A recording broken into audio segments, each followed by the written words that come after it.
श्री याज्ञवल्क्य आध्यात्मिक अन्वेषण केंद्र व्ह्यू ऑफ लाईफ या यूट्यूब चॅनलमध्ये आपल्या सर्वांचं स्वागत. आमच्या चॅनेलवरती आपण नवीन असाल आणि पहिल्यांदाच आमचा व्हिडिओ पाहत असाल तर आमचे चॅनल सबस्क्राईब करा, लाईक करा, शेअर करा आणि कमेंट बॉक्समध्ये कमेंट द्यायला विसरू नका. कारण आमच्या चॅनलवरती आम्ही विविध व्हिडिओ आध्यात्मिक, वैज्ञानिक, बौद्धिक, मनाला आधार देणारे, त्याचप्रमाणे स्तोत्र, संस्कारमाला अशा विविध स्वरूपामध्ये आपल्या सर्वांसाठी अपलोड करत असतो. आणि आपल्या सर्वांची साथ आहे म्हणून आम्ही नवीन नवीन व्हिडिओ मानवाच्या जीवनातील संकटे कमी व्हावीत, आनंद सौख्य प्राप्त व्हावा त्यासाठी शास्त्राच्या अनुषंगाने मांडत असतो. आजच्या व्हिडिओमध्ये आपण एक ज्योतिषशास्त्राच्या अनुषंगाने बहुचर्चित असणारा विषय म्हणजेच विषकन्या योग यावरती शास्त्रानुसार चर्चा करणार आहोत. विषकन्या योग म्हणजे खूप अशुभ योग आहे असे अजिबात नाही. एखाद्या मुलीच्या कुंडलीमध्ये हा योग असेल तर खूप त्रासदायक आहे. शब्दानुसार जरी आपण विचार केला तर खूप कष्टदायक आहे असेही नाही. विषकन्या योग असे नाव त्या योगाला दिलेले आहेत. हे योग जे असतात हे या युगाला अनुसरून नाव म्हटले जाते, दिले जाते. असे म्हणण्यापेक्षा या योगाला दुसरे पण नाव आहे, विपांगना योग असे नाव शास्त्रामध्ये सापडते. या विषयावरती जर आपण चर्चा करायची म्हटली तर याचे विधान काय, जर विषकन्या योग असेल तर यावरती उपाय काय केला पाहिजे, त्यावरती शास्त्रमार्ग काय सांगते, हा योग कसा तयार होतो, याला काही आधार आहे का, या योगाचा परिहार कशा पद्धतीने करावा, हे सर्व जर आपल्याला जाणून घ्यायचे असेल तर आमचा व्हिडिओ संपूर्णपणे पहा. आणि आमच्या चॅनेलवरती आपण नवीन असाल तर नक्की सबस्क्राईब करा. असे म्हटले जाते की विशाखा साविनोद्बाह्या विविधा विषकन्यका असे शास्त्रामध्ये वर्णित आहे की या विषकन्या योगाचे 4 प्रकार शास्त्राने सांगितले आहे. हे सर्व प्रकार आपण शास्त्रानुसार, प्रमाणानुसार जाणून घेत आहोत. हा योग कुंडलीत असेल तर शास्त्राचा श्लोक सुद्धा आहे की विवाहातील अडचणी येणे, विवाह ठरवून तो विवाह रहित होणे, अचानक एकापेक्षा जास्त विवाहाचा योग असणे, विवाहात अडचणी येऊन पुनर्विवाह होणे, अर्थातच मूळ एकच की वैवाहिक सौख्यात अडचण निर्माण होणे हे या योगाचे कार्य आहे. आणि या अडचणीतून जो परावृत्त होण्यासाठी किंवा व्हायचा असेल तर शास्त्राने उपायही सांगितलेले आहेत. मात्र तो उपाय त्या विशिष्ट पद्धतीने झाला पाहिजे. आणि तो उपाय त्या विशिष्ट पद्धतीने झाला तर त्या उपायाची फलद्रुपता ही उत्तम प्रकारची असते. अर्थात त्या व्यक्तीला तेवढे कष्ट प्राप्त होत नाही वैवाहिक सौख्यामध्ये.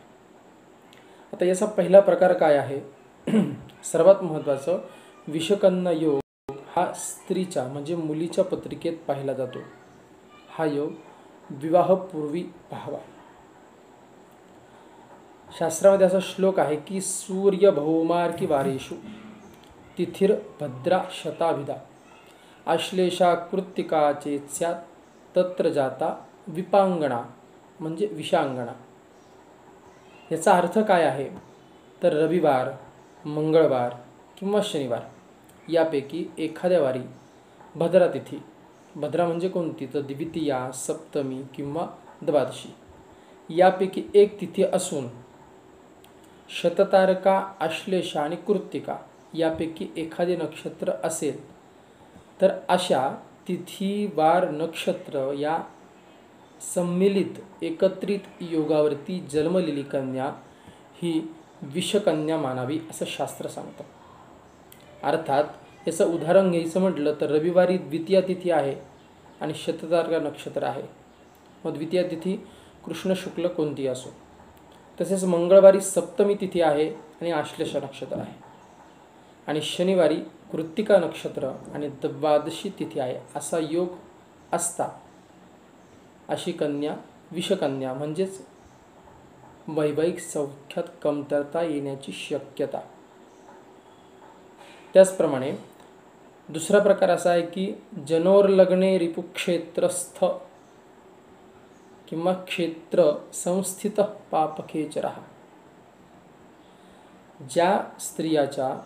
ज्या मुलीच्या जन्मलग्नी पापग्रह असेल आणि तो शत्रुगृहीचा असेल ती सुद्धा या योगाची कारक ठरते, विपांगणा योगाची. तिला ते कष्ट प्राप्त होतात. रवी, मंगळ, राहू आणि केतू हे पापग्रह आहेत आणि हे लग्न कुंडलीत प्रथम भावात शत्रुराशीत आल्यास असा योग होतो. उदाहरणार्थ प्रथम भावामध्ये म्हणजे लग्न भावामध्ये मंगळ हा बुधाच्या नक्षत्रात किंवा बुधाच्या मिथुन किंवा कन्या राशीत असेल. रवी हा ग्रह पापग्रह, दुसरे उदाहरण सांगतोय, मकर, कुंभ, वृषभ आणि तुला या राशीत असेल आणि शनीसारखा पापग्रह हा सिंह, कर्क आणि मेष, वृश्चिक या राशीत असल्यास हा नियम लागू होतो. म्हणजे जन्मलग्नी पापग्रह आणि तो शत्रुक्षेत्री असेल तर ती विषकन्या म्हणावी. पुढचा योग असा आहे की द्वौ सौम्या वपि योगेस्मिन संजाता विषकन्यका. जन्मलग्नी 2 शुभग्रह असून जर ते शत्रुक्षेत्री असतील तर तीही विषकन्या सांगितली आहे. आता शुभग्रह कोणते? गुरु, शुक्र हे दोन्ही शुभग्रह. मिथुन, कन्या, मेष, तुला, सिंह आणि कर्क या राशीचे असतील आणि लग्नस्थानामध्ये अशी कन्यासुद्धा विषकन्या समजली जाते. अर्थात श्लोकाचा आपण विचार करून त्याचा निर्णय घेणं आवश्यक आहे आणि त्यानंतर ती विषकन्या आहे की नाही, तिला वैवाहिक सौख्यात कमतरता पडणार आहे की नाही, तिची अजून ग्रहस्थिती कशी आहे, शुक्र कसा आहे, सप्तम स्थान कसे आहे हे सुद्धा बघितले गेले पाहिजे. गुरु, शुक्र हे जर शुभग्रह मानले तर हे शुभग्रह मिथुन, कन्या, मेष, तुला, सिंह, कर्क या राशीमध्ये असतील आणि लग्नस्थानामध्ये अशी कन्यासुद्धा विषकन्या समजली जाते. पुढे असा नियम आहे की लग्ने शनिश्चरो यस्या सुतेर्को नवमे कुजः. जन्मलग्नी शनी, पंचमस्थानी रवी आणि नवमस्थानी मंगळ असा ग्रह एकत्रित असतात ती कन्या विषकन्या समजावी. एका योगानुसार विषकन्या ही ठरवली जात नाही आणि तसे पाहू नये, बाकीचा सूक्ष्मतेचाही विचार करावा. आता या 4-5 प्रकारानंतर 4 प्रकारानंतर 5वा प्रकार जो आपल्याला बघायचा आहे तो प्रकार जेव्हा कन्याचा विवाह ठरतो आणि हा विवाह ठरल्यानंतर पुढच्या योगांचा विचार केला जातो आणि तो योग तसा असेल तर विवाहापूर्वी त्या मुलीचा विषकन्या दोषाचा परिहार व्हावा म्हणून विशिष्ट विधान करतात आणि ते विधान केल्यानंतर त्या वैवाहिक सौख्यापासून तिला चांगली प्राप्ती होते, वैवाहिक सौख्यात अडचणी येत नाही. आता याचे उदाहरण आपण बघूया. एखाद्या मुलीचा विवाह निश्चित झालेला आहे आणि मुलाच्या कुंडलीनुसार हा विवाह किती लाभदायक आहे असा जर आपण विचार केला तर वराच्या शत्रुगृही असणारा पापग्रह वधूच्या जन्मलग्नी असता विषकन्या योग होतो. आता याचा विचार करता शत्रुग्रह कोणते तर साधारणतः कुंडलीप्रमाणे आपण ते स्थान अवस्थान शत्रूचं सांगतो आणि या स्थानातील एखादा पापग्रह मुलीच्या जन्मलग्नी येत असेल अशा वेळेस सुद्धा तो विषकन्या योग जाणावा, म्हणजे वैवाहिक सौख्य कमी मिळत असेल.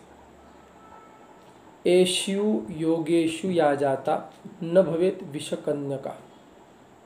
असे हे सगळे योग आहेत आता या योगाचे अपवाद काय आहेत, योगाबरोबर अपवादही महत्त्वाचे आहे, किंवा या योगाचा परिहार होण्यासाठी काय केले पाहिजे हे आपल्याला जाणून घ्यायचे असेल तर आमचे चॅनल सबस्क्राईब करा, लाईक करा, शेअर करा.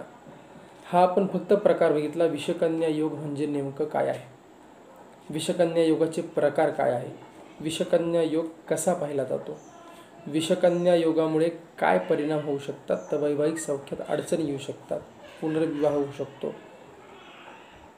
यासाठी पहिले तो योग चेक केला पाहिजे आणि त्यानंतर परिहाराचा विचार केला पाहिजे. लवकरच या विषकन्या योगाचा परिहार कसा करावा हे आम्ही आपल्यासाठी घेऊन येत आहोत. धन्यवाद.